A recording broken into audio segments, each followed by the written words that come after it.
Hello and welcome to the Bible Flicks. My name is Zuzu and today I'm going to read my literature book Level A.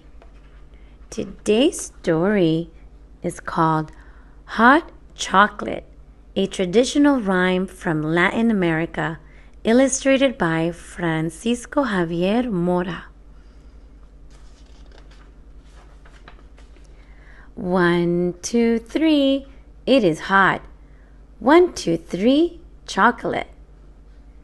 Mix it up. What have you got? 1, 2, 3, hot chocolate. No, yes. Written by Joanna Cole and Stephanie Colmanson. Illustrated by Alan Tygreen. No, no, no. Yes, yes, yes.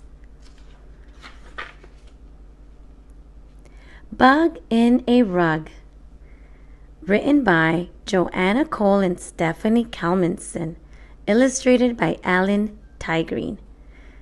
Reading a bug in a rug. Would you like a great big hug? The end. Thank you so much for watching. Don't forget to subscribe to my channel for more Bible Flicks videos. Bye.